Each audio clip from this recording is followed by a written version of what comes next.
Franck Roca, bonjour.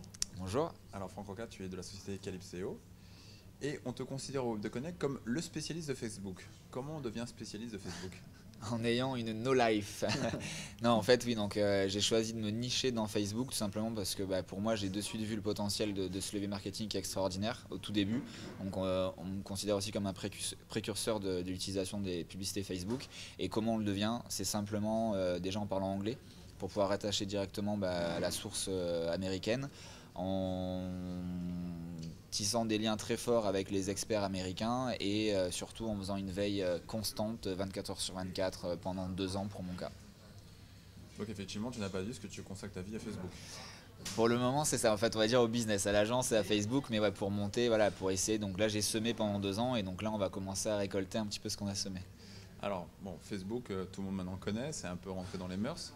Mais comment on optimise son Facebook? Comment on arrive à avoir une meilleure image? Parce qu'on voit quand même que Facebook a des règles et de plus en plus drastiques.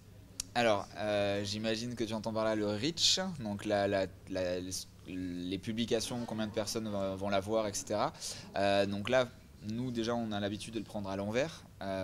Donc Facebook sera toujours gratuit pour, on va dire, l'entité générique, déjà partage de fichiers entre amis ou des choses comme ça. Et après, d'un point de vue professionnel, donc la page sera toujours gratuite. Là, effectivement, donc tout le monde parle que ce reach, donc cette diffusion à nos fans, diminue de plus en plus.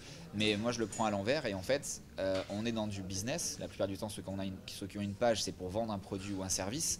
À l'heure d'aujourd'hui, qui a déjà pu créer une source de publicité gratuitement?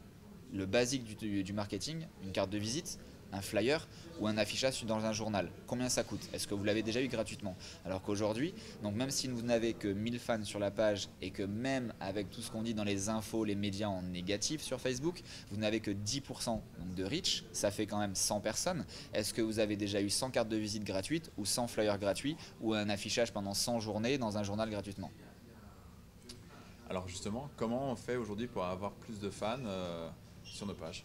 Alors pour avoir plus de fans, il y a donc déjà une stratégie digitale à mettre en place, une réflexion sur l'objectif final, comment aller les acquérir, donc en faisant déjà on va dire une promotion de création de contenu, donc soit interne, soit où on va prendre du contenu pertinent sur d'autres sources. Et après, aujourd'hui, bien sûr, puisqu'on est dans du business, dans du B2B ou même du B2C, mais en tout cas, on vend quelque chose, donc on gagne de l'argent derrière. Il ne faut pas avoir peur de dépenser dans de la publicité. Moi, je ne dis pas dépenser, je dis même investir ou semer pour récolter derrière. Donc on doit passer par là et de toute façon, pour vraiment utiliser ce levier marketing dans la meilleure des manières, il faut dépenser de l'argent, investir pour réussir à toucher l'audience cible. Et même, je dirais pas ça à toucher, donc pour développer notre audience, mais c'est surtout pouvoir aller leur vendre nos produits. Parce que c'est quand même le but final, avoir des fans c'est bien, leur communiquer c'est bien, avoir une communauté c'est bien, mais derrière, comme tout le monde, pour pas qu'on dépasse le bilan, c'est de pouvoir vendre nos services. Alors investir de l'argent, on a compris c'est important, mais investir de l'argent, on a envie de dire n'importe comment ou il y a des règles pour l'investir? Non, justement, donc pour l'investir, il y a plusieurs règles, donc on va peut-être pas rentrer dans la technique, mais il y a des règles d'utilisation, on va dire déjà logiques dans la publicité. Il faut déjà que ça soit cohérent avec votre objectif, votre audience, on va dire votre statut de société, combien d'employés, votre chiffre d'affaires, etc. Donc un petit peu là les bases du marketing, c'est on va dire on prend 20 à 30% de son chiffre d'affaires pour développer justement, pour doubler l'année prochaine, des choses comme ça, qu'on investit donc dans Facebook. Après pour la technique, je sais pas si tu veux qu'on en parle ou pas, la technique c'était aussi le sujet de la conférence de ce matin du Web 2. Je sais pas si tu veux. Donc la technique un petit peu rapidement, donc comment l'utiliser? Déjà c'est de surtout pas utiliser le petit bouton en bas des publications, en français stimuler la publication et en anglais boost your post ou quelque chose comme ça, parce que là c'est vraiment de l'argent perdu par la fenêtre. C'est juste pour avoir des likes sur l'article, c'est tout? En fait c'est juste pour avoir des likes, mais en fait c'est pas ciblé. C'est-à-dire qu'il y a un post sur mon blog www.francroca.com où je le déconseille mais vivement avec une analyse statistique en temps réel, où en fait quand on utilise ce bouton, c'est logiquement pour promouvoir à nos fans, qu'on sait justement, on a passé du temps et peut-être de l'argent à les acquérir. Et là, en fait, sur cet exemple-là, on voit que quand on fait cette publication-là, ils vont aussi le diffuser aux amis des fans, qui en l'occurrence peut être une bonne source, mais en tout cas là, c'est pas notre objectif premier. Et là, le ratio sur notre exemple, il est, je crois, de 98% de diffusion aux amis des fans et pas à nos fans. Par exemple, donc ça c'est une des premières astuces ou tricks à ne pas faire. Un trick, tu peux nous l'expliquer ce que c'est? Alors un trick, tout simplement, ça vient du mot anglais. Un trick, c'est une astuce, c'est un secret, c'est un tip, c'est quelque chose à faire pour réussir ou à ne pas faire si c'est un trick négatif. Il y a beaucoup d'astuces parce qu'on a par exemple entendu un côté un peu Dark Vador dans ces tricks. Alors oui, il y en a plein. Donc là, en l'occurrence, si on fait un rapprochement avec la présentation de ce matin, donc il y avait 10 secrets, c'est pas les 10 secrets, c'est 10 secrets pour aller plus loin dans la publicité. Donc déjà, utiliser l'outil professionnel Facebook qui s'appelle Power Editor. Et donc là, pour faire foi à ta question sur le Dark Vador, donc c'est pour le Dark Post, donc qui veut dire en fait un post qui ne va pas être publié sur la page, qui va être simplement publié sur le mur d'actualité de l'audience que l'on aura au préalablement programmée dans cet outil professionnel, le Power Editor. Et là que tu parles de direct, donc ces règles, elles sont en évolution constante? Alors c'est pour ça qu'on dit du no live, parce qu'en fait c'est le réseau social qui bouge, je vais dire, allez, une fois par jour. Il y a des nouveautés pratiquement une fois par jour, c'est difficile de les suivre, donc c'est pour ça qu'il faut être en constante veille.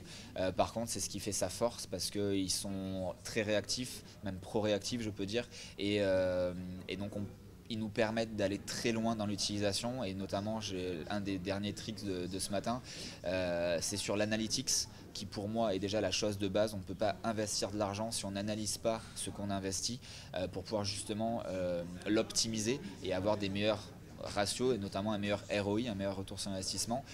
Et donc celui-là, c'est le seul outil dans tout le milieu web marketing à ma connaissance qui permet de faire ce qu'on appelle du data breakdown en cross device. Donc l'explication, c'est de capter la bonne information et en plus sur du cross device, donc c'est du multi-appareil, appareil mobile, tablette. Et l'exemple précis de ce matin, c'est je vais savoir en utilisant ce paramètre sur quel appareil la publicité s'est affichée et sur quel appareil la publicité a été convertie. Donc un exemple très simple, une personne le midi a vu une paire de chaussures sur son mobile et le soir l'a acheté via son ordinateur. Ça, on a la capacité de l'analyser dans Facebook. Alors toi qui es immergé dans la vie de Facebook, est-ce que tu peux nous dire quelles vont être les évolutions parce qu'on parle souvent que Facebook va avoir une fin, mais on a l'impression que ça ne s'arrête pas. Mais en revanche, les nombres d'abonnés stagnent un petit peu. Alors quelle va être l'évolution pour que ça continue à avancer? Alors, ta question pour moi est double question. Donc la première, c'est ta deuxième question. Donc pour moi, ça va jamais s'arrêter. C'est impossible. Maintenant, on est rentré dans un cercle vicieux où c'est pas possible. Ça va être trop gros. Pourquoi ça se calme, on va dire, c'est parce qu'à un moment donné, là, avec la Chine qui est toujours fermée à Facebook, il n'y a plus assez de personnes sur Terre, entre guillemets, parce qu'il y a 1,6 milliard de personnes utilisatrices, 1,3 milliard actives sur Facebook. Donc actives, c'est qui se connectent au moins une fois par mois. Donc voilà, et sur la Terre qui en compte, je sais pas, 4 ou 5 milliards, on enlève la Chine qui en a déjà 1,5 milliard, donc il reste plus grand monde avec les pays qui n'ont pas Internet. C'est pour ça qu'il y a le internet.org qui se lance aussi. Donc voilà, à un moment donné, il y a presque toute la population en fait qui est connectée. En tout cas, le chiffre qu'il faut retenir, c'est que sur 100% des personnes qui ont Internet, il y en a 80% qui sont sur Facebook. Donc ça, c'est un chiffre qui est encore plus évoquant. Et donc l'autre question, quelles sont les nouveautés ou l'avenir de Facebook? Donc je pense que même ceux qui y travaillent ne le savent pas vraiment. Mais là, si on parle plus d'un point de vue publicitaire ou outils ou options de ciblage, on va dire que c'est déjà celle qui existe aux États-Unis et qu'on a toujours un peu après.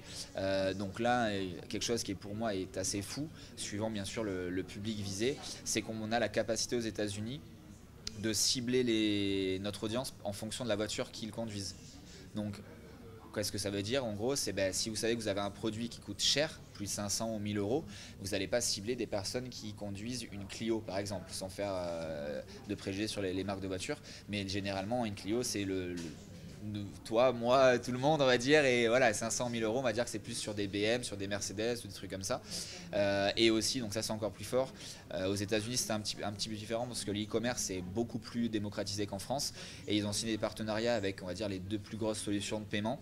Et on a la capacité aussi aux États-Unis de cibler l'audience en fonction du panier moyen d'achat qu'ils font.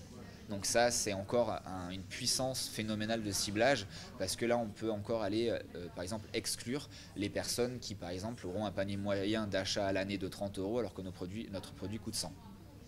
La boutique en ligne sur Facebook va vraiment à un moment émerger? Ça, je suis pas sûr. Je suis pas sûr parce que pour moi, on sort quand même du contexte social. Donc certes, le e-commerce sur le mobile fonctionne, mais on est dans une optique de e-commerce. Alors que le Facebook, à un moment donné, même si on peut arriver sur de l'e-commerce, on reste dans Facebook parce qu'on est connecté, parce on peut aussi répondre à ses amis. Bon, même si maintenant on sort de l'application, mais enfin, ça reste quand même ultra connecté à l'intérieur de ce social. Pour moi, la boutique, non. Il y a eu un essai, même si on n'avait pas toutes les capacités. Pour moi, non, mais c'est ma propre vision. Bon, alors vu que Facebook a une longue vie, Franck Ocard aura une longue vie aussi. Je l'espère en tout cas. Bah, merci. Merci à toi.